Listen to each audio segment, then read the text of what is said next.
ನಮಸ್ಕಾರ, ನೀವು ನೋಡ್ತಾ ಇದ್ದೀರಾ ಫ್ರೀಡಮ್ ಟಿವಿ. ನಾನು ಸಂತೋಷ್ ರಾಠೋಡ್. ಲೋಕಾಯುಕ್ತ ಎಸ್ಪಿ ಶಿವಪ್ರಕಾಶ್ ಅವರ ದೇವರಾಜ್ ಅವರನ್ನ ದಿಢೀರನೆ ವರ್ಗಾವಣೆ ಮಾಡಲಾಗಿದೆ ಅನ್ನೋ ಮಾಹಿತಿಗಳು ಲಭ್ಯವಾಗ್ತಾ ಇದೆ. ಭ್ರಷ್ಟ ಅಧಿಕಾರಿಗಳಿಗೆ ಸಿಂಹ ಸ್ವಪ್ನ, ಶಿವಪ್ರಕಾಶ್ಗೆ ಎತ್ತಂಗಡಿ ಶಿಕ್ಷೆಯನ್ನ ನೀಡಲಾಗಿದ್ದು ಯಾಕೆ? ಹಾಗಾದ್ರೆ ಯಾವ ಕಾರಣಕ್ಕಾಗಿ ಏಕಾಏಕಿ ಅವರನ್ನ ಎತ್ತಂಗಡಿ ಮಾಡಿದ್ರು ಅನ್ನೋ ಪ್ರಶ್ನೆ ಎದುರಾಗ್ತಾ ಇದೆ. ಯಾವುದೇ ಸ್ಥಳ ನಿಯೋಜನೆ ಮಾಡ್ದೇನೆ, ಅಂದ್ರೆ ಒಂದು ಕಡೆಯಿಂದ ಮತ್ತೊಂದು ಕಡೆಗೆ ಟ್ರಾನ್ಸ್ಫರ್ ಮಾಡಬೇಕು ಅಂತಂದ್ರೆ, ಎತ್ತಂಗಡಿ ಮಾಡಬೇಕಂದ್ರೆ ಮತ್ತೊಂದು ಸ್ಥಳಕ್ಕೆ ನಿಯೋಜನೆ ಮಾಡಲಾಗುತ್ತೆ. ಆ ನಂತರದಲ್ಲಿ ಅವರನ್ನ ಆ ಒಂದು ಸ್ಥಳಕ್ಕೆ ವರ್ಗಾವಣೆ ಮಾಡಲಾಗುತ್ತೆ. ಆದರೆ ಯಾವುದೇ ಸ್ಥಳಕ್ಕೆ ನಿಯೋಜನೆ ಮಾಡ್ದೇನೆ ಶಿವಪ್ರಕಾಶ್ ಅವರನ್ನ ರಾತ್ರೋರಾತ್ರಿ ವರ್ಗಾವಣೆ ಮಾಡೋದಕ್ಕೆ ಕಾರಣ ಏನು? IPS ವೃತ್ತಿ ಜೀವನದಲ್ಲಿ ಬರೋಬ್ಬರಿ 9ನೇ ಬಾರಿ ವರ್ಗಾವಣೆ ಮಾಡಲಾಗಿದೆ ಅವರನ್ನ. ಯಲಹಂಕ ಲ್ಯಾಂಡ್ ಸ್ಕ್ಯಾಮ್ ಭೇದಿಸಿದ್ರು ದಕ್ಷ ಅಧಿಕಾರಿ, ಅವರಿಗೇನೆ ಬಿಗ್ ಶಾಕ್ ಎದುರಾಗಿದೆ ಈಗ. ಈ ಹಿಂದಷ್ಟೇ ಸರ್ಕಾರಿ ಅಧಿಕಾರಿಗಳ ಮನೆ ಮೇಲೆ ರೇಡ್ ಮಾಡಿದ್ರು SP. ಅನೇಕ ಸರ್ಕಾರಿ ಅಧಿಕಾರಿಗಳ ಮುಖವಾಡ ಬಯಲಾಗಿತ್ತು. ಆ ಭ್ರಷ್ಟ ಅಧಿಕಾರಿಗಳ ಚಳಿ ಬಿಡಿಸುವಂತಹ ಕೆಲಸವನ್ನ ಇದೇ ಅಧಿಕಾರಿ SP ಶಿವಪ್ರಕಾಶ್ ಅವರು ಮಾಡಿದ್ರು. ಯಲಹಂಕ ಜಮೀನು ಹಗರಣದ ತನಿಖೆ ಬೆನ್ನಲ್ಲೇ ವರ್ಗಾವಣೆ ಶಿಕ್ಷೆಗೆ ಒಳಪಡಿಸಲಾಗ್ತಾ ಇದೆ. ನೋಡಿ, ಯಾವುದೇ ಒಂದು ಸ್ಥಳಕ್ಕೆ ಅವರನ್ನ ನಿಯೋಜನೆ ಮಾಡದೇನೆ ಏಕಾಏಕಿ ಅವರನ್ನ ಎತ್ತಂಗಡಿ ಮಾಡಿದ್ದಾರೆ. ಅದು ಕೂಡ ಕೆಲವೇ ದಿನಗಳ ಹಿಂದೆ ಕೆಲವು ಭ್ರಷ್ಟ ಅಧಿಕಾರಿಗಳ ಮುಖವಾಡವನ್ನ ಬಯಲು ಮಾಡಿದ್ರು. ಹಾಗಾದ್ರೆ ಏನು ಕಾರಣ? ಯಲಹಂಕ ಜಮೀನು ಹಗರಣದ ತನಿಖೆ ಬೆನ್ನಲ್ಲೇ ಈ ವರ್ಗಾವಣೆ ಶಿಕ್ಷೆ ನೀಡೋದಕ್ಕೆ ಕಾರಣ ಏನಾಯಿತು? ಬೆಂಗಳೂರು ನಗರ ಲೋಕಾಯುಕ್ತ SP ಹುದ್ದೆಯಿಂದ ಶಿವಪ್ರಕಾಶ್ ಅವರನ್ನ ಎತ್ತಂಗಡಿ ಮಾಡಲಾಗಿದೆ, ಏಕಾಏಕಿ ವರ್ಗಾವಣೆ ಮಾಡಲಾಗಿದೆ. ಭ್ರಷ್ಟ ಪ್ರಭಾವಿ ಅಧಿಕಾರಿಗಳ ವಿರುದ್ಧ ದಾಳಿ ಮಾಡಿದ್ದೇ ತಪ್ಪಾಯ್ತಾ? ಅದೇ ಭ್ರಷ್ಟರು, ಅದೇ ಪ್ರಭಾವಿಗಳು ತಮ್ಮ ಅಧಿಕಾರವನ್ನ ಬಳಕೆ ಮಾಡಿಕೊಂಡು ಅವರನ್ನ ಎತ್ತಂಗಡಿ ಮಾಡಿಸಿದ್ರ, ಅವರನ್ನ ವರ್ಗಾವಣೆ ಮಾಡಿಸಿದ್ರ ಅನ್ನೋ ಪ್ರಶ್ನೆ ಎದುರಾಗ್ತಾ ಇದೆ. ಪ್ರಾಮಾಣಿಕ ಅಧಿಕಾರಿಗೆ ಹುದ್ದೆಯನ್ನ ತೋರಿಸ್ದೇನೆ ಕಾಯುವಿಕೆ ಪಟ್ಟಿಗೆ ತಳ್ಳಿದೆ ಸರ್ಕಾರ. ಈಗ ಒಂದು ಹುದ್ದೆಯನ್ನ ತೋರಿಸಬೇಕಾಗಿತ್ತು, ಒಂದು ಹುದ್ದೆಯನ್ನ ಕೊಡಬೇಕಾಗಿತ್ತು. ಆದರೆ ವೇಟಿಂಗ್ ಲಿಸ್ಟಲ್ಲಿ ನೀವು ವೇಟ್ ಮಾಡಿ ಅಂತ ರಾಜ್ಯ ಸರ್ಕಾರ ಈಗ ವೇಟಿಂಗ್ ಲಿಸ್ಟಲ್ಲಿ ಇಟ್ಟಿದೆ. BDA KAS ಅಧಿಕಾರಿಗಳ ನಿದ್ದೆಗೆಡಿಸಿದ್ರು ಶಿವಪ್ರಕಾಶ್ ದೇವರಾಜ್ ಅವರು. ಆದರೆ ಈಗ ಅವರನ್ನು ಎತ್ತಂಗಡಿ ಮಾಡಲಾಯಿತು. ಭೂಮಾಫಿಯಾ ದಂಡವನ್ನು ಸೀಸ್ ಮಾಡಿದ್ರು ಅಧಿಕಾರಿ, ಅವರನ್ನೇ ದಿಢೀರನೆ ಕೊಡಲಾಗಿದೆ. ಏನಪ್ಪ ಕಾರಣ? ಸರ್ಕಾರದ ಕೋಟ್ಯಂತರ ಮೌಲ್ಯದ ಜಮೀನನ್ನು ಉಳಿಸಿದ್ರು SP. ಅವರಿಗೆ ಈ ಶಿಕ್ಷೆ ಏನ್ರಿ? ಭ್ರಷ್ಟರ ವಿರುದ್ಧ ರಾಜಿ ಇಲ್ಲದ ಹೋರಾಟವನ್ನ ಮಾಡ್ತಾ ಇದ್ರು IPS ಅಧಿಕಾರಿ. ಆದರೆ ಅದೇ ಭ್ರಷ್ಟರು ಅವರನ್ನ ಇದೀಗ ತಮ್ಮ ಪ್ರಭಾವವನ್ನ ಬಳಕೆ ಮಾಡಿ ವರ್ಗಾವಣೆ ಮಾಡಿಸಿದ್ದಾರೆ ಅನ್ನೋ ಮಾತುಗಳು ಕೇಳಿಬರ್ತಾ ಇದೆ. ದಕ್ಷ ಅಧಿಕಾರಿಯ ವರ್ಗಾವಣೆ ಬೆನ್ನಲ್ಲೇ ಸಾರ್ವಜನಿಕ ವಲಯದಲ್ಲಿ ಆಕ್ರೋಶ ವ್ಯಕ್ತವಾಗ್ತಾ ಇದೆ. ತನಿಖೆ ಚುರುಕುಗೊಳಿಸಿದ ಬೆನ್ನಲ್ಲೇ ದಕ್ಷ ಅಧಿಕಾರಿಯನ್ನ ಸೈಡ್ ಲೈನ್ ಏನಾದರೂ ಮಾಡಿದ್ರ ಭ್ರಷ್ಟರು ಅನ್ನೋ ಪ್ರಶ್ನೆ ಎದುರಾಗ್ತಾ ಇದೆ. ಇನ್ನು ದೊಡ್ಡ ದೊಡ್ಡ ತಿಮಿಂಗಲಗಳನ್ನ ಭೇಟಿಯಾಡ್ತಾ ಇದ್ರು. ಈ ಬೆನ್ನಲ್ಲೇ SP ಅವರನ್ನ ವರ್ಗಾವಣೆ ಮಾಡಲಾಗಿದೆ. ಹೀಗಾಗಿ ಸಾಕಷ್ಟು ಪ್ರಶ್ನೆಗಳು ಎದುರಾಗ್ತಾ ಇದೆ. ಈಗ 9 ಬಾರಿ ವರ್ಗಾವಣೆ, ಪ್ರಾಮಾಣಿಕತೆಗೆ ಬೆಲೆನೇ ಇಲ್ವಾ? ಪ್ರಾಮಾಣಿಕತೆಗೆ ಬೆಲೆನೇ ಇಲ್ಲದಂತಾಯ್ತಾ ಅನ್ನೋ ಪ್ರಶ್ನೆ ಎದುರಾಗ್ತಾ ಇದೆ. ಪ್ರಭಾವಿಗಳ ಅಕ್ರಮ ಸಾಮ್ರಾಜ್ಯಕ್ಕೆ ಲಗ್ಗೆ ಇಟ್ಟ ಬೆನ್ನಲ್ಲೇ ವರ್ಗಾವಣೆ ಆದೇಶ ಮಾಡಿದ್ ಯಾಕೆ? ಲೋಕಾಯುಕ್ತ SP ಶಿವಪ್ರಕಾಶ್ ದೇವರಾಜ್ ಅವರನ್ನ ವರ್ಗಾವಣೆ ಮಾಡಲಾಗಿದೆ. ಭ್ರಷ್ಟರ ಮನೆಗೆ ನುಗ್ಗಿ ಶಾಕ್ ಕೊಟ್ಟಿದ್ದಂತಹ ಅಧಿಕಾರಿ, ಭ್ರಷ್ಟರಿಗೆ ಸಿಂಹ ಸ್ವಪ್ನವಾಗಿದ್ದಂತಹ ಶಿವಪ್ರಕಾಶ್, ಪ್ರಾಮಾಣಿಕ ಲೋಕಾಯುಕ್ತ ಅಧಿಕಾರಿಗೆ ಇದೆಂಥ ಶಿಕ್ಷೆ ಕೊಟ್ಟರು ಅನ್ನುವಂತಹ ಪ್ರಶ್ನೆ ಎದುರಾಗ್ತಾ ಇದೆ. ಸಾರ್ವಜನಿಕ ವಲಯದಲ್ಲಿ ಭಾರಿ ಜನಾಕ್ರೋಶವೇ ಭುಗಿಲೇಳುತ್ತಾ ಇದೆ. ಯಾವ ಕಾರಣಕ್ಕೆ ಅವರನ್ನ ಎತ್ತಂಗಡಿ ಮಾಡಿದ್ದು? ಅದು ಕೂಡ ಒಂದು ಬೇರೆ ಸ್ಥಾನಕ್ಕೆ ಅವರನ್ನು ನಿಯೋಜನೆ ಮಾಡಿ ಅಲ್ಲಿಗೆ ವರ್ಗಾವಣೆ ಮಾಡಿ ನಂತರದಲ್ಲಿ ಅವರನ್ನು ವರ್ಗಾವಣೆ ಆದೇಶವನ್ನು ಹೊರಡಿಸಬೇಕಾಗಿತ್ತು. ಆದರೆ ಯಾವುದೇ ಒಂದು ಜಾಗಕ್ಕೆ ಅವರನ್ನು ನಿಯೋಜನೆ ಮಾಡದೆ, ಏನೂ ಇಲ್ಲದೆ ಒಂದು ವೇಟಿಂಗ್ ಲಿಸ್ಟಲ್ಲಿ ಒಬ್ಬ ಪ್ರಾಮಾಣಿಕ ಅಧಿಕಾರಿಯನ್ನು ಇಟ್ಟಿದ್ದು ಯಾಕೆ? ಈ ಪ್ರಶ್ನೆ ಸಹಜವಾಗಿ ಎದುರಾಗೋದಿಲ್ವಾ? ಅದರಲ್ಲೂ ಕೆಲವು ದಿನಗಳ ಹಿಂದೆ ದೊಡ್ಡ ದೊಡ್ಡ ಭ್ರಷ್ಟ ಅಧಿಕಾರಿಗಳ ಮುಖವಾಡವನ್ನೇ ಬಿಚ್ಚಿಟ್ಟಿದ್ರು. ಯಲಹಂಕ ಲ್ಯಾಂಡ್ ಸ್ಕ್ಯಾಮನ್ನೇ ಭೇದಿಸಿದ್ರು ದಕ್ಷ ಅಧಿಕಾರಿ. ಈ ಹಿಂದಷ್ಟೇ ಸರ್ಕಾರಿ ಅಧಿಕಾರಿಗಳ ಮನೆ ಮೇಲೆ ರೇಡ್ ಕೂಡ ಮಾಡಿದ್ರು ಇವರು. ಲೋಕಾಯುಕ್ತ SP ಶಿವಪ್ರಕಾಶ್ ದೇವರಾಜ್ ಅವರನ್ನ ಎತ್ತಂಗಡಿ ಮಾಡಲಾಗಿದೆ. ಹೀಗಾಗಿ ಯಾಕಪ್ಪ ಈ ಶಿಕ್ಷೆ ಅನ್ನುವಂತಹ ಪ್ರಶ್ನೆ ಈಗ ಎದುರಾಗ್ತಾ ಇದೆ. ಸಾರ್ವಜನಿಕ ವಲಯದಲ್ಲಿ ತೀವ್ರ ಆಕ್ರೋಶಕ್ಕೆ ಕಾರಣವಾಗ್ತಾ ಇದೆ. ಒಬ್ಬ ದಕ್ಷ ಅಧಿಕಾರಿಯನ್ನು ನಡೆಸಿಕೊಳ್ಳುವಂತಹ ರೀತಿನ ಇದು. 9 ಬಾರಿ ಒಬ್ಬ ಅಧಿಕಾರಿಯನ್ನು ಒಂದು ಸ್ಥಾನದಿಂದ ಮತ್ತೊಂದು ಸ್ಥಾನಕ್ಕೆ ವರ್ಗಾವಣೆ ಮಾಡೋದು ಅಂತಂದರೆ ಹೇಗೆ? ಇದೆಲ್ಲ ಹೇಗೆ ಸಾಧ್ಯ ಅಂತ ಸಾರ್ವಜನಿಕರು ಇದೀಗ ಪ್ರಶ್ನೆ ಮಾಡ್ತಾ ಇದ್ದಾರೆ. ಸರ್ಕಾರ ಮತ್ತು ಮೇಲಾಧಿಕಾರಿಗಳು ಈ ವಿಚಾರಕ್ಕೆ ಸಂಬಂಧಪಟ್ಟಂತೆ ಗಮನ ಹರಿಸಬೇಕು. ನೋಡಿ, ಈ ಹಿಂದೆ ಕೆಲವು ಮಾತುಗಳನ್ನು ಕೇಳಲ್ಪಡ್ತಾ ಇದ್ವಿ ನಾವು. ಯಾವಾಗಲೂ ಭಾರತ ಅಥವಾ ಪಾಕಿಸ್ತಾನದ ಮ್ಯಾಚ್ ಇದ್ದಾಗ, ಕ್ರಿಕೆಟ್ ಮ್ಯಾಚ್ ಇದ್ದಾಗ, ಅಥವಾ ಭಾರತ ಅಂತಾರಾಷ್ಟ್ರೀಯ ಮಟ್ಟದಲ್ಲಿ ಆಡ್ತಾ ಇರಬೇಕಾದ್ರೆ ಯಾರ ಮೇಲೆ ಭರವಸೆ ಇಲ್ಲದೆ ಇದ್ದರೂ ಕೂಡ ಸಚಿನ್ ತೆಂಡೂಲ್ಕರ್ ಅವರ ಮೇಲೆ ತುಂಬ ಭರವಸೆ ಇರ್ತಾ ಇತ್ತು ಆ ಟೀಮ್ಗೆ. ಅಂದರೆ ಭಾರತವನ್ನು ಗೆಲ್ಲಿಸ್ಕೊಂಡು ಬರ್ತಾರೆ ಅಂತ. ಅದೇ ರೀತಿ ಈ ಲೋಕಾಯುಕ್ತ ಟೀಮ್ ಏನಿದೆಯಲ್ಲ, ಆ ಟೀಮನ್ನು ಶಿವಪ್ರಕಾಶ್ನಂತಹ ಅಧಿಕಾರಿಗಳು ಗೆಲ್ಲಿಸ್ಕೊಂಡು ಬರ್ತಾ ಇದ್ರು. ಸಾರ್ವಜನಿಕ ವಲಯದಲ್ಲಿ ಲೋಕಾಯುಕ್ತರ ಬಗ್ಗೆ ಒಂದು ಗೌರವ ಮೂಡೋದಕ್ಕೆ ಏನೇ ಆದರೂ ಕೂಡ ಲೋಕಾಯುಕ್ತ ಅಧಿಕಾರಿಗಳಲ್ಲಿ ಇಂಥ ಒಬ್ಬ ದಕ್ಷ ಅಧಿಕಾರಿಗಳಿದ್ದಾರೆ ಅಂತ ಹೇಳ್ಕೊಳ್ಳೋದಕ್ಕೆ ಒಂದು ಎಕ್ಸಾಂಪಲ್ ಇತ್ತು. ಆದರೆ ಅಂಥವರನ್ನು ಕೂಡ ಎತ್ತಂಗಡಿ ಮಾಡೋದು ಅಂತಂದರೆ ನಿಜಕ್ಕೂ ಕೂಡ ಸಾರ್ವಜನಿಕ ವಲಯದಲ್ಲಿ ಇದು ತೀವ್ರ ಟೀಕೆಗೆ ಕಾರಣ ಆಗೋದಿಲ್ವೇ? ಲೋಕಾಯುಕ್ತ ಮೇಲಾಧಿಕಾರಿಗಳು ಕೂಡ ಇದನ್ನು ಮನಗಾಣಬೇಕು. ಯಾಕಂದರೆ ಪ್ರಾಮಾಣಿಕ ಅಧಿಕಾರಿಗಳನ್ನು ಕಾಯ್ದುಕೊಂಡ್ರೆ ಮಾತ್ರ ಇಲಾಖೆಗೆ ಅಲ್ಪ ಮಟ್ಟಿಗಾದರೂ ಒಳ್ಳೆಯ ಹೆಸರು ಬರುತ್ತೆ. ಈಗಾಗಲೇ ಲೋಕಾಯುಕ್ತ ಕರ್ನಾಟಕದಲ್ಲಿ ಸಾಕಷ್ಟು ಹೆಸರನ್ನ ಉಳಿಸ್ಕೊಂಡಿದೆ ನಿಜ, ಆದರೆ ದಕ್ಷ ಅಧಿಕಾರಿಗಳನ್ನು ಉಳಿಸ್ಕೊಂಡ್ರೆ ಇಡೀ ಇಲಾಖೆಗೆ ಒಳ್ಳೆ ಹೆಸರು ಬರುತ್ತೆ. ಅದನ್ನು ಕೂಡ ಲೋಕಾಯುಕ್ತ ಮೇಲಾಧಿಕಾರಿಗಳು ಅರ್ಥ ಮಾಡಿಕೊಳ್ಬೇಕು, ಸರ್ಕಾರ ಕೂಡ ಅರ್ಥ ಮಾಡಿಕೊಳ್ಬೇಕು. ಭ್ರಷ್ಟರ ವಿರುದ್ಧ ರಾಜಿ ಇಲ್ಲದೆ ಕೆಲಸ ಮಾಡುವಂತಹ ಅಧಿಕಾರಿಗಳು ಯಾರಿದ್ದಾರೆ ಅಂಥವರ ರಕ್ಷಣೆಗೆ ನಿಲ್ಲಬೇಕು. ಕಳೆದ ಕೆಲವು ದಿನಗಳ ಹಿಂದೆ ನಾವು ನೋಡ್ತಾ ಇದ್ವಿ, ಒಂದಾದ ನಂತರ ಒಂದರಂತೆ ಭ್ರಷ್ಟರ ಮುಖವಾಡವನ್ನು ಬಯಲು ಮಾಡಿದ್ರು. ಭೂಮಾಫಿಯಾ ದಂಡೇನಿತ್ತು ಅದನ್ನೇ ಸೀಸ್ ಮಾಡುವಂತಹ ಕೆಲಸವನ್ನು ಇದೇ ಅಧಿಕಾರಿ ಮಾಡಿದ್ರು.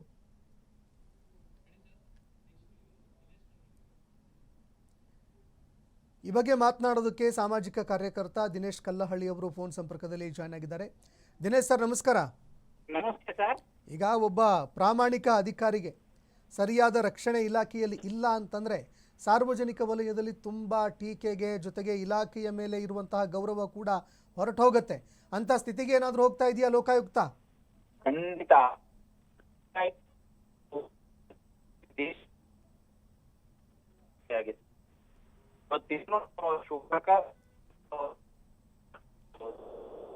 Okay okay okay okay network ಸಮಸ್ಯೆ ಇದೆ ಸರ್ ಸ್ವಲ್ಪ.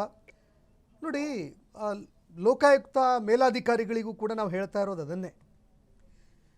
ಇಲಾಖೆಯ ಮೇಲೆ ಗೌರವ ಇರಬೇಕು ಅಂತಂದರೆ ಯಾರು ದಕ್ಷ ಅಧಿಕಾರಿಗಳಿದ್ದಾರೆ, ಯಾರು ಪ್ರಾಮಾಣಿಕ ಅಧಿಕಾರಿಗಳಿದ್ದಾರೆ ಅಂಥವರ ರಕ್ಷಣೆಗೆ ಮೇಲಾಧಿಕಾರಿಗಳು ಕೂಡ ನಿಲ್ಲಬೇಕು. ಇಲ್ಲದೆ ಹೋದರೆ ತುಂಬ ಕೆಟ್ಟ ಹೆಸರು ಬರುತ್ತೆ ಇಲಾಖೆಗೆ. ಹೀಗಾಗಿ ಅದನ್ನು ಮನಗಾಣುವಂತಹ ಕೆಲಸವನ್ನು ಇಲಾಖೆ ಕೂಡ ಮಾಡಬೇಕು. ಲೋಕಾಯುಕ್ತ SP ಶಿವಪ್ರಕಾಶ್ ದೇವರಾಜ್ ಅವರನ್ನು ಏನೀಗ ಎತ್ತಂಗಡಿ ಮಾಡಿದ್ದಾರೆ.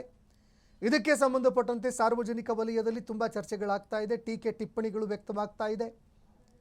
ಇದು ಭುಗಿಲೇಳೋದಕ್ಕಿಂತ ಮುಂಚೆನೇ ಲೋಕಾಯುಕ್ತ ಇಲಾಖೆ ಎಚ್ಚೆತ್ಕೊಂಡ್ರೆ ಒಳ್ಳೆಯದು. ಅವರು ಇದನ್ನು ಅರ್ಥ ಮಾಡಿಕೊಂಡ್ರೆ ಒಳ್ಳೆಯದು. ಈ ಹಿಂದೆ ಕೆಲವು ದಿನಗಳ ಹಿಂದೆ ಸಾಕಷ್ಟು ಭ್ರಷ್ಟ ವ್ಯಕ್ತಿಗಳು, ಅಧಿಕಾರಿಗಳು ಎಲ್ಲರ ಮುಖವಾಡವನ್ನು ಕೂಡ ಅನಾವರಣ ಮಾಡಿದ್ರು. ಅಧಿಕಾರಿಗಳಿಗೆ ಸಿಂಹ ಸ್ವಪ್ನರಾಗಿದ್ದರು.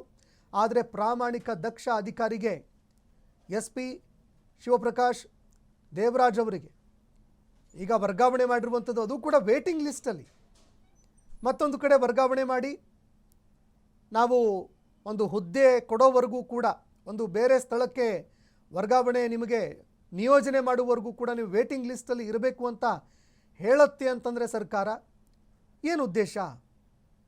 ಇದರ ಹಿಂದೆ ಯಾವ ಪ್ರಭಾವಿಗಳ ಕೈವಾಡ ಇದೆ? ಯಾವ ಪ್ರಭಾವಿಗಳ ಪ್ರಭಾವಕ್ಕೆ ಸರ್ಕಾರ ಮಣಿತು? ಲೋಕಾಯುಕ್ತದಲ್ಲಿ ಮೇಲಾಧಿಕಾರಿಗಳು ಯಾರ ಪ್ರಭಾವಕ್ಕೆ ಮಣಿದ್ರು? ಈ ಎಲ್ಲ ಪ್ರಶ್ನೆಗಳು ಕೂಡ ಒಂದಾದ ನಂತರ ಒಂದರಂತೆ ನಾಯಿ ಕೊಡೆಗಳಂತೆ ಬೆಳೀತಾ ಹೋಗುತ್ತೆ. ಹೀಗಾಗಿ ಇದನ್ನು ಸರ್ಕಾರವೂ ಮನಗಾಣಬೇಕು. ಲೋಕಾಯುಕ್ತ ಅಧಿಕಾರಿಗಳ ಇಲಾಖೆ ಮೇಲಾಧಿಕಾರಿಗಳು ಕೂಡ ಇದನ್ನು ಮನಗಾಣಬೇಕು. ಜಮೀನು ಹಗರಣ ತನಿಖೆ ಬೆನ್ನಲ್ಲೇ ಈಗ ವರ್ಗಾವಣೆಗೆ ಒಳಪಡಿಸಿರುವಂಥದ್ದು ಸಾಕಷ್ಟು ರೀತಿಯಲ್ಲಿ ಚರ್ಚೆಗಳಾಗ್ತಾ ಇದೆ, ಚರ್ಚೆಗೆ ಕಾರಣವಾಗ್ತಾ ಇದೆ. ಭ್ರಷ್ಟ ಅಧಿಕಾರಿಗಳ ಮೇಲೆ ದಾಳಿ ಮಾಡಿದ್ದೇ ತಪ್ಪಾಗಿ ಹೋಯ್ತಾ ಒಬ್ಬ ಅಧಿಕಾರಿಗೆ? ಲೋಕಾಯುಕ್ತ SP ಶಿವಪ್ರಕಾಶ್ ದೇವರಾಜ್ ಅವರನ್ನ ವರ್ಗಾವಣೆ ಮಾಡಿದ್ದರ ಹಿಂದೆ ಇರುವಂತಹ ಉದ್ದೇಶ ಏನು ಅನ್ನುವ ಪ್ರಶ್ನೆ ಈಗ ಎದುರಾಗ್ತಾ ಇದೆ. ಶಿವಪ್ರಕಾಶ್ ಅವರಿಗೆ ಈ ಎತ್ತಂಗಡಿ ಶಿಕ್ಷೆಯಾಗಿ ಒಳಪಡಿಸಿರುವಂಥದ್ದು ಯಾಕಪ್ಪ? ಒಂದು ಸ್ಥಳಕ್ಕೆ ನಿಯೋಜನೆ ಮಾಡಬೇಕಾಗಿತ್ತು, ನಂತರದಲ್ಲಿ ವರ್ಗಾವಣೆ ಮಾಡಬೇಕಾಗಿತ್ತಲ್ವೇ? ವೇಟಿಂಗ್ ಲಿಸ್ಟಲ್ಲಿ ಹಾಕೋದಕ್ಕೆ ಏನು ಕಾರಣ? ಒಂದು ಜಮೀನು ಹಗರಣದ ತನಿಖೆ ಬೆನ್ನಲ್ಲೇ ವರ್ಗಾವಣೆಗೆ ಮುಂದಾಗಿದೆ ಇಲಾಖೆ ಅಂತಂದರೆ ಏನು ಕಾರಣ? ಇನ್ನು ಕೆಲವೇ ದಿನಗಳ ಹಿಂದೆ ಭ್ರಷ್ಟ ಅಧಿಕಾರಿಗಳ ವಿರುದ್ಧ ದಾಳಿ ಮಾಡಿದ್ರು, ಆದರೆ ಅದರ ಬೆನ್ನಲ್ಲೇ ಈ ಒಂದು ವರ್ಗಾವಣೆ ನಡೆದಿರುವಂಥದ್ದಕ್ಕೆ ತೀವ್ರ ಆಕ್ಷೇಪ ವ್ಯಕ್ತವಾಗ್ತಾ ಇದೆ. ಈ ಬಗ್ಗೆ ಮತ್ತಷ್ಟು ಮಾಹಿತಿ ಕೊಡ್ತಾರೆ ಪ್ರತಿನಿಧಿ ರೋಹನ್ ಫೋನ್ ಸಂಪರ್ಕದಲ್ಲಿ ಜಾಯ್ನ್ ಆಗಿದ್ದಾರೆ. ರೋಹನ್, ಲೋಕಾಯುಕ್ತ SP ಶಿವಪ್ರಕಾಶ್ ಅವರನ್ನ ಎತ್ತಂಗಡಿ ಮಾಡಿರುವಂತಹ ವಿಚಾರ ತುಂಬಾ ಚರ್ಚೆಗಳಿಗೆ ಕಾರಣವಾಗ್ತಾ ಇದೆ. ಈ ಬಗ್ಗೆ ಮತ್ತಷ್ಟು ಮಾಹಿತಿ ಕೊಡೋದಾದ್ರೆ. ಸಂತೋಷ್, ಏನು ಬೆಂಗಳೂರು ನಗರದ ಲೋಕಾಯುಕ್ತ SP ಏನು ಶಿವಪ್ರಕಾಶ್ ದೇವರಾಜ್ ಅವರನ್ನ ದಿಢೀರ್ ಅಂತ ವರ್ಗಾವಣೆ ಮಾಡಿರ್ತಕ್ಕಂಥ ಈಗ ರಾಜ್ಯಾದ್ಯಂತ ಕೆಲವೊಂದಿಷ್ಟು ಚರ್ಚೆಗೂ ಕಾರಣವಾಗಿದೆ.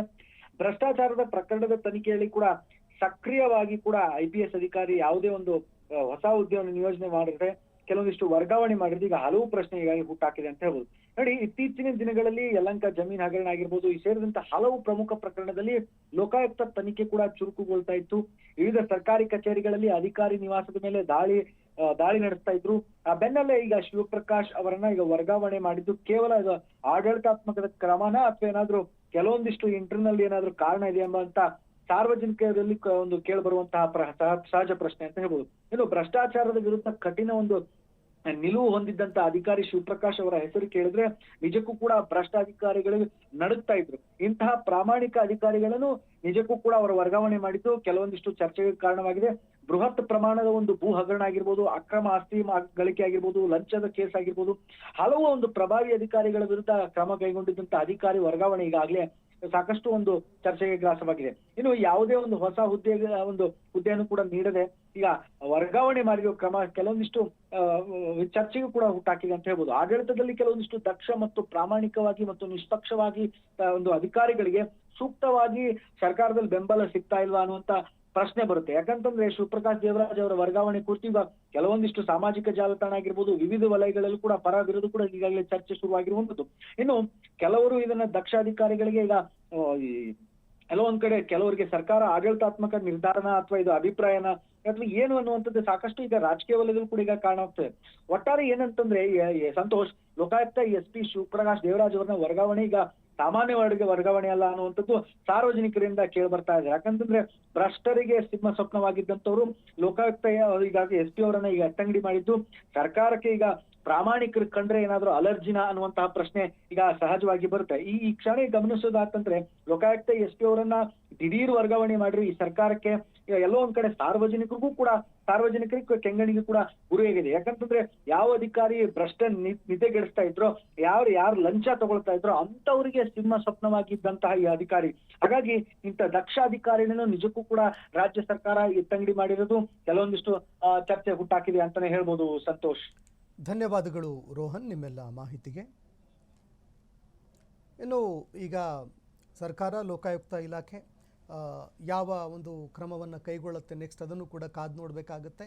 ಆದರೆ ಈ ರೀತಿಯ ಒಂದು ಘಟನೆಗಳು ಸಾಮಾಜಿಕ ವಲಯದಲ್ಲಿ ತುಂಬ ಚರ್ಚೆಗಳಿಗೆ ಕಾರಣ ಆಗುತ್ತೆ. ಇಲಾಖೆ ಮೇಲಿನ ನಂಬಿಕೆ, ಅದರ ಘನತೆಗೂ ಕೂಡ ಧಕ್ಕೆಯಾಗುವಂತಹ ರೀತಿಯಲ್ಲಿ ಈ ರೀತಿಯ ಕೆಲವು ಘಟನೆಗಳು ಕಾರಣವಾಗುತ್ತೆ ಅಂತ ಹೇಳಿದರೂ ಕೂಡ ತಪ್ಪಾಗಲಿಕ್ಕಿಲ್ಲ. ಹೀಗಾಗಿ ಶಿವಪ್ರಕಾಶ್ ಅವರ ವರ್ಗಾವಣೆ ಸಂಬಂಧಪಟ್ಟಂತೆ ಮುಂದೆ ಯಾವ ಕ್ರಮ ಆಗುತ್ತೆ ನೋಡಬೇಕಾಗತ್ತೆ.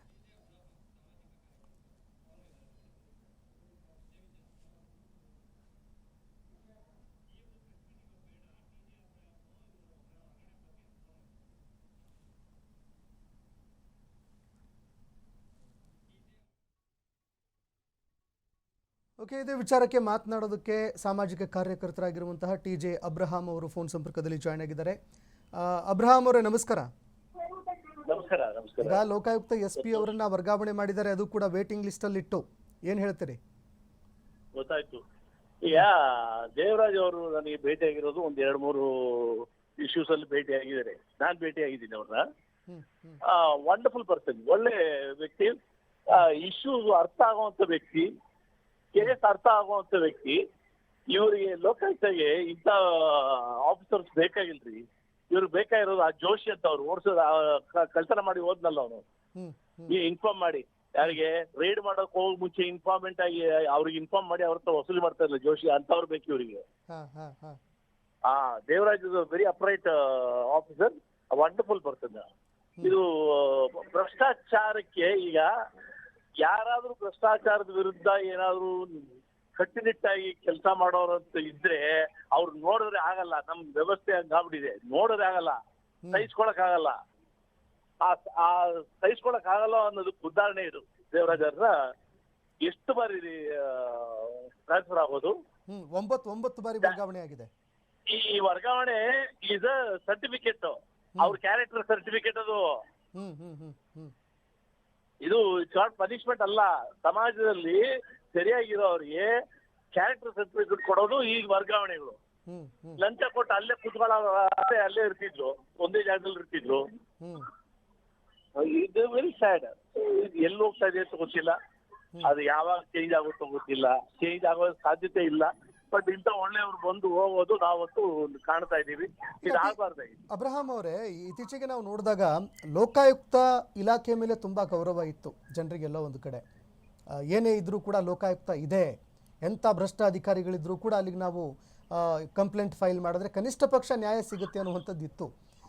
ಆದ್ರೆ ಹಾ ಅದನ್ನ ಬಲಪಡಿಸೋದ್ರ ಬದಲು ಯಾರು ದಕ್ಷ ಅಧಿಕಾರಿಗಳಿದ್ದಾರೆ ಅವ್ರನ್ನೇ ಎತ್ತಂಗಡಿ ಮಾಡಿಬಿಟ್ರೆ ಹೇಗೆ ಅಂತ ಇಲಾಖೆಲಿ ಈಗ ನೋಡಿ ಯಾವ ಮಟ್ಟಕ್ಕೆ ಅಂತಂದ್ರೆ, ಈಗ ಲೋಕಾಯುಕ್ತಲ್ಲಿ ನಾನು ಮೊನ್ನೆ ಸ್ಪೆಷಲ್ ಕೋರ್ಟ್ ಅಲ್ಲಿ ಇದನ್ನೇ ವಾದ ಮಾಡಿ ಹೇಳಿದ್ರೆ, ನಾವು ಆ ಕಾಲದಲ್ಲಿ ಕೇಸ್ ಹಾಕಿದಾಗ ಲೋಕಾಯುಕ್ತ ಪೊಲೀಸ್ ಜೊತೆಗೆ ಕೈ ಜೋಡಿಸ್ಕೊಂಡು ಹೆಂಗಾದ್ರೂ ಈ ಕಳ್ಳರು ಯಾರು ಮೋಸ ಮಾಡಿದಾರೋ ಅವ್ರನ್ನ ಒಂದು ಗತಿ ತೋರಿಸ್ಬೇಕು ಅಂತ ನಾವು ಹೋರಾಟ ಮಾಡ್ತಾ ಇದ್ವಿ. ಈಗ ಈ ಕಳ್ಳರಿಗೆ ಒಂಥರ ಪ್ರೊಟೆಕ್ಷನ್ ಕೊಡುವಂತ ಫೋರ್ಸ್ ಆಗ್ಬಿಡ್ತು ಲೋಕಾಯುಕ್ತ ಪೊಲೀಸು. ಉದಾಹರಣೆನು ಕೊಡ್ಬೋದು, ನಾನು ಉದಾಹರಣೆನು ಕೊಡ್ಬೋದು. ಓಪನ್ ಆಗಿ ಹೇಳ್ತಾ ಇದೀರಲ್ಲ, SPP ಬಂದು ಲೋಕಾಯುಕ್ತ ಪರ ಬಂದ್ಬಿಟ್ಟು ಅಕ್ಯೂಸ್ಗೆ ಫೇವರ್ ಆಗಿ ಆರ್ಗ್ಯೂ ಮಾಡ್ತಾರ್ರಿ. ಅಕ್ಯೂಸ್ ಫೇವರ್ ಆಗಿ ಎಲ್ಲಿ ಯಾವ ಮಟ್ಟಕ್ಕೆ ಇಳಿದಿರ್ಬೇಕು Lokayukta? Very shameful thing. Complaint ಕೊಟ್ಟಾಗ ಆ ಕಂಪ್ಲೇಂಟ್ ಅಲ್ಲಿ ಏನಾದ್ರು ತಪ್ಪು ಇದ್ರೆ ಪರವಾಗಿಲ್ಲ. ಓಕೆ, ಧನ್ಯವಾದಗಳು ಅಬ್ರಹಾಂ ಅವರು ನಿಮ್ಮ ಜೊತೆಗೆ ಮಾತನಾಡಿದ್ದಕ್ಕೆ. ಇನ್ನು ಮೈಸೂರು ದಸರಾ ವಿಚಾರಕ್ಕೆ ಸಂಬಂಧಪಟ್ಟಂತೆ ಸಿಎಂ ಸಿದ್ದರಾಮಯ್ಯ DK ಶಿವಕುಮಾರ್ ಅವರು ಸುದ್ದಿಗೋಷ್ಠಿ ನಡೆಸ್ತಾ ಇದ್ದಾರೆ ನೋಡಿ. ಹೊಸ ಹೊಸ ಆಲೋಚನೆಗಳು ಬರ್ತಾ ಇದೆ, ಹೊಸ ಹೊಸ ಆವಿಷ್ಕಾರಗಳು ಬರ್ತಾ ಇದೆ, ಹೊಸ ಹೊಸ ಆಕರ್ಷಣೀಯವಾದಂಥ ಕಾರ್ಯಕ್ರಮಗಳು ಕೂಡ ನಾವು ಪ್ರತಿ ವರ್ಷ ಕೂಡ ನಾನು ಗಮನಿಸ್ಕೊಂಡು ಬಂದಿದ್ದೇನೆ. ಸೊ ಅಂತಾರಾಷ್ಟ್ರೀಯ ಖ್ಯಾತಕ್ಕೆ ತಕ್ಕ ಈ ನಮ್ಮ ಸಾಂಸ್ಕೃತಿಕವಾದಂಥ ಈ ಆಚರಣೆ, ಇದನ್ನು ನಾವು ಅನೇಕ ಕಾರ್ಯಕ್ರಮಗಳನ್ನು ಮುಂದುವರಿಸಬೇಕು. ಇದನ್ನು ಬರಗಾಲ ಅನ್ನೋ ಒಂದು ಪದದಲ್ಲಿ ಏನೋ ಒಂದು ಕಿಂಚಿತ್ ಹಣ ಉಳಿಸೋಕ್ಕೆ ಹೋಗಿ ನಮ್ಮ ಇತಿಹಾಸ, ಪರಂಪರೆ, ನಮ್ಮ ವೈಭವ, ನಮ್ಮ ಪ್ರವಾಸಿಗರ ಆಕರ್ಷಣೆಗೆ ಎಲ್ಲ ಕೂಡ ನಾವು ಕಡಿಮೆ ಮಾಡ್ಕೊಳ್ಳೋದು ಬೇಡ. ಹೋದ ವರ್ಷ ತಾವು ಗಮನಿಸಿದ್ರಿ, ಒಂದು 3-4 ವರ್ಷದಿಂದ ಏನು ನಮ್ಮ ವಿದ್ಯುತ್ ಶಕ್ತಿ ನಮ್ಮ ಚೆಸ್ಕಾಂ ಇತ್ತು ವತಿಯಿಂದನೇ ಸುಮಾರು 10 ಕೋಟಿ ರೂಪಾಯಿ ಹೆಚ್ಚು ಹಣವನ್ನು ಬರೀ ಅಲಂಕಾರಕ್ಕೆ ನಾವು ಖರ್ಚು ಮಾಡಿ ಭಾಳ ವೈಭವದ ಒಂದು ವಿದ್ಯುತ್ ಶಕ್ತಿ ರೂಪವನ್ನು ಕೊಟ್ಟಿದ್ದೇವೆ. ಸೊ ಶಕ್ತಿ ಯೋಜನೆಯಿಂದ ಭಾಳ ಹೆಣ್ಣುಮಕ್ಕಳು ಅವರ ಕುಟುಂಬದವರು ಕೂಡ ಎಲ್ಲ ಪ್ರವಾಸ ಮಾಡ್ತಾ ಇದ್ದಾರೆ. ನಮ್ಮ ಸ್ಥಳೀಯ ಶಾಸಕರಾದಂಥ ನಮ್ಮ ತನ್ವೀರ್ ಸೇಠ್ ಅವರು ಮತ್ತು ನಮ್ಮ ಶ್ರೀವತ್ಸ ಅವರು ಮತ್ತು ನಮ್ಮ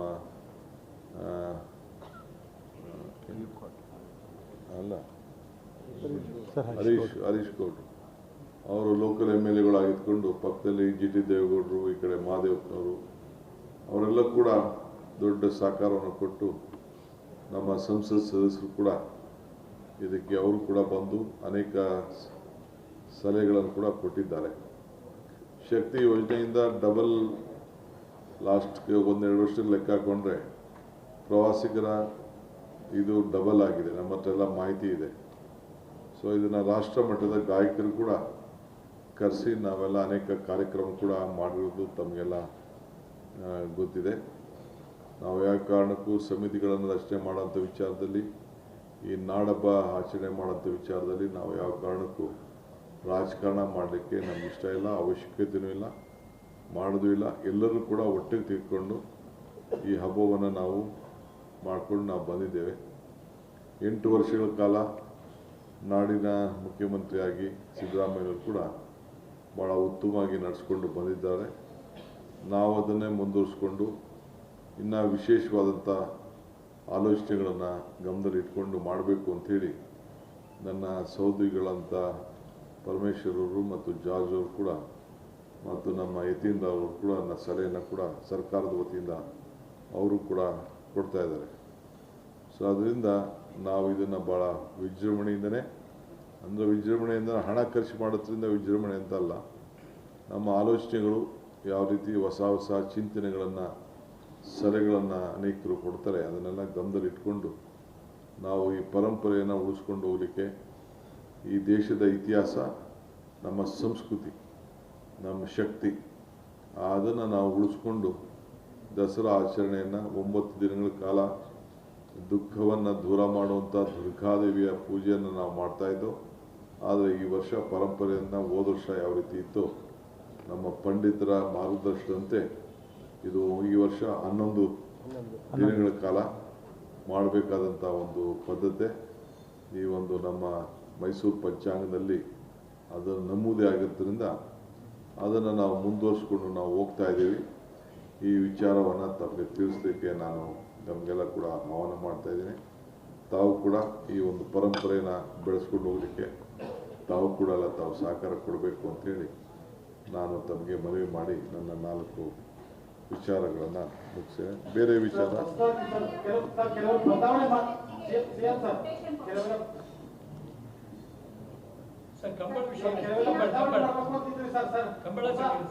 ಸಿಎಂ ಸರ್ ಹೊಸ ಆಲೋಚನೆಗಳು ಅಂತ ಹೇಳ್ತೀವಿ, ಏನೇನು ಬದಲಾವಣೆ ಮಾಡಬೇಕು, ಇರುವಂತ ಸಂಪ್ರದಾಯ ಪದ್ಧತಿಗಳನ್ನ ಹೊರತುಪಡಿಸಿ ಅಥವಾ ಆಚರಣೆ ಹೊರತುಪಡಿಸಿ ಮತ್ತೇನು ಹೊಸದಾಗಿ ನಮ್ಮ ಕರ್ನಾಟಕ ರಾಜ್ಯದಲ್ಲಿ ಏನೇನು ಸಂಪ್ರದಾಯಗಳಿದೆ ಅವನ್ನೆಲ್ಲ ನಾವು ಪರಿಶೀಲನೆ ಮಾಡ್ತೀವಿ. ಸಲಹೆಗಳು ಬಂದಿದೆ, ಚರ್ಚೆ ಮಾಡ್ತೀನಿ, ಸಾಧಕ ಬಾಧಕಗಳನ್ನು ಚರ್ಚೆ ಮಾಡ್ತೀನಿ. ಅಂತಾರಾಷ್ಟ್ರೀಯ ಮಟ್ಟದ ಖ್ಯಾತಿ ಗಾಯಕರನ್ನು ಕೂಡ ನಮ್ಮ ಹಿಂದೂ ಸಂಪ್ರದಾಯದಂತೆ ಬಳಸ್ಕೊಳ್ಬೇಕು ಅನ್ನೋದು ಕೂಡ ಅನೇಕ ಸಲಹೆಗಳು ಬಂದಿದೆ. ಅದನ್ನು ಕೂಡ ನಾನು ಮುಂದಿನ ನನ್ನ ಸಹೋದ್ಯೋಗಿಗಳ ಹತ್ರ ಚರ್ಚೆ ಮಾಡಿಬಿಟ್ಟು, ಇದು ಬರೀ ಡಿ ಕೆ ಶಿವಕುಮಾರ್ ಒಬ್ಬ ತೆಗೆದುಕೊಳ್ಳುವಂಥ ತೀರ್ಮಾನ ಅಲ್ಲ, ಎಲ್ಲರೂ ಕೂಡ ನನ್ನ ಸಹೋದ್ಯೋಗಿಗಳ ಹತ್ರ ಚರ್ಚೆ ಮಾಡಿ ಆ ತೀರ್ಮಾನವನ್ನು ಯಾವ ರೀತಿ ಕಾರ್ಯಕ್ರಮ ಇರ್ತದೆ ಅಂತ ನಾನು ಮಾಡ್ತೀನಿ. ನಮ್ಮ ರಾಜ್ಯದ ಏನೇನು ಇತಿಹಾಸ ಇದೆ ಅದನ್ನೆಲ್ಲ ಗಮನಿಸ್ತಾ ಇದ್ದೇನೆ. ಪರಂಪರೆ ಏನಿದೆ, ನಿಮ್ಮದು ಮಾಧ್ಯಮ ಕೂಡ ಈಗ ಪರಮೇಶ್ವರರು, ನಾನು ತಮಗೆಲ್ಲ ಗೊತ್ತಿದೆಯೇನೋ, ನಾನು 16ನೇ ವಯಸ್ಸಿನಲ್ಲಿ ಕ್ರಾಸ್ ಕಂಟ್ರಿ ಓಡ್ತಾ ಇದ್ದೆ. 14 ಕಿಲೋಮೀಟರ್ ಓಡಿದ್ದೆ, ಸಾತೂರಿಂದ ಕನಕಪುರ ಗಂಟ. ಈಗ ಅದು ನಿಂತೋಯ್ತು. ಈಗ ಪರಮೇಶ್ವರ್ ನೆನ್ಕೊಂಡು ಮಾಡ್ತಾ ಇದ್ರು, ಸ್ಪೋರ್ಟ್ಸ್ ಮಿನಿಸ್ಟರ್, ಅವರು ಅದನ್ನು ಟ್ರೈ ಮಾಡಿದ್ರಂತೆ. ನಿಂತು ಅದನ್ನ ಈ ವರ್ಷ ತಿರ್ಗಾ ಯಾಕೆ ನಾವು ಶುರು ಮಾಡಬಾರ್ದು ಅಂತ, ಅಂದರೆ ತಾಲೂಕು ಮಟ್ಟದಿಂದ ಈ ಸ್ಪರ್ಧೆನ ತೆಗೆದುಕೊಂಡು ಹೋಗ್ಬೇಕು ಅನ್ನೋದು ಅವರ ಆಲೋಚನೆ ಇದೆ.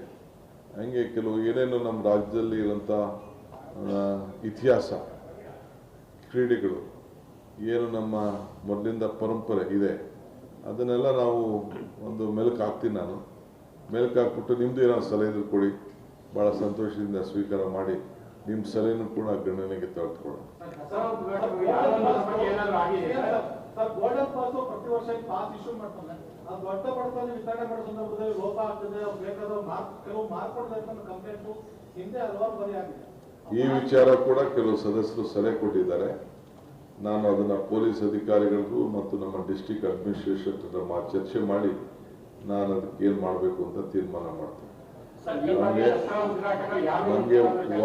ಹೊರಗಡೆಯಿಂದ ಬರೋರಿಗೆ ಏನು ಗೌರವ ಕೊಡಬೇಕು, ಸಾವಿರಾರು ರೂಪಾಯಿ ಖರ್ಚು ಮಾಡಿಕೊಂಡು ಇಲ್ಲಿ ಟಿಕೆಟ್ಗೆ 6,000 ಕೊಡ್ಬೋದು. ಬಟ್ ಅಲ್ಲಿಂದ ಇಲ್ಲಿಗೆ ಬರಬೇಕಾದ್ರೆ 1 ಲಕ್ಷ ರೂಪಾಯಿ ಅಷ್ಟು ಖರ್ಚು ಮಾಡ್ಕೊಂಡು ಬಂದಿರ್ತಾರೆ. ರೂಮ್ಗಳಿಗೆ 6,000 ಕೊಡೋನು 10,000 ರೂಪಾಯಿ ಕೊಟ್ಟು ರೂಮ್ ತೊಗೊಂಡಿರ್ತಾನೆ. ಹೊರಗಡೆಯಿಂದ ಬರೋನು ಫ್ಲೈಟಲ್ಲಿ ಬರಬೇಕಾದವನು ಅವನು ಕೂಡ ಲಕ್ಷಾಂತರ ರೂಪಾಯಿ ಖರ್ಚು ಮಾಡ್ಕೊಂಡು ಬಂದಿರ್ತಾರೆ. ಅವ್ರಿಗೆಲ್ಲ ಏನು ಗೌರವನ ಯಾವ ರೀತಿ ಕಾಣಬೇಕು, ಹೊರಗಡೆ ಗೆಸ್ಟ್ಗಳಿಗೆ ಮೈಸೂರು ಮೊದಲೇ ಆತಿಥ್ಯವನ್ನು ಕೊಡಲಿಕ್ಕೆ ಭಾಳ ಹೆಸರಾದಂಥದ್ದು. ಆ ಸಂಪ್ರದಾಯವನ್ನು ನಾವು ಹಾಳು ಮಾಡ್ಕೊಳ್ಳೋದು ಬೇಡ.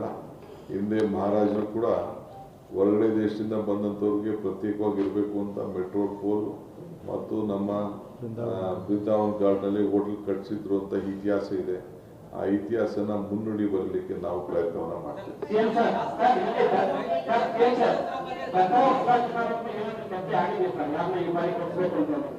ರಾಜ್ಯದ ಮುಖ್ಯಮಂತ್ರಿಗಳಿಗೆ ಆ ಜವಾಬ್ದಾರಿಯನ್ನ ನಮ್ಮ ಮಿನಿಸ್ಟರ್ ಕೊಟ್ಟಿದ್ದಾರೆ. ಕಲ್ಚರಲ್ ಕಮಿಟಿ ನಾಮಿನೇಷನ್ ಅಲ್ಲಿ ಇಂಬ್ಯಾಲೆನ್ಸ್ ಇರುತ್ತೆ ಪ್ರತಿ ಸಾರಿ. ಸಾಂಸ್ಕೃತಿಕ ಆಯ್ಕೆ ಸಮಿತಿಯಲ್ಲಿ ಇಂಬ್ಯಾಲೆನ್ಸ್ ಆಗುತ್ತೆ. ನಿಮ್ಮನ್ನು ಸೇರಿಸಿ ಬ್ಯಾಲೆನ್ಸ್ ಮಾಡ್ತೀನಿ. Thank you.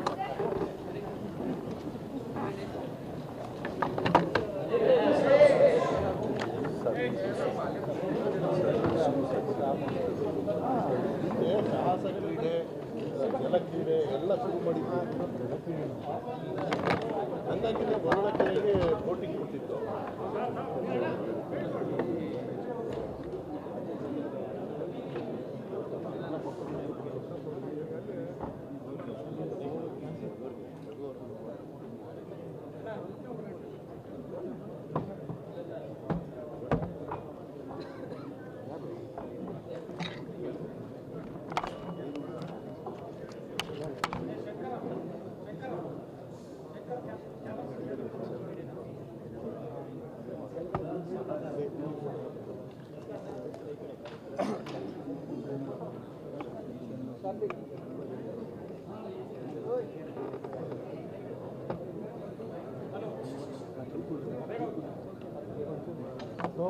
ಕೊಡ್ರಿ ಲೋಕ ಶಾರ್ಟ್ ಕೇಬಲ್ ರೀ ತೆಗಿರಿ ಕೇಬಲ್ ಶಾರ್ಟ್ ಕೇಬಲ್ ಎಲ್ಲ ಮಾಡ ಶಾರ್ಟ್ ಕೇಬಲ್ ಯಾವಾಗ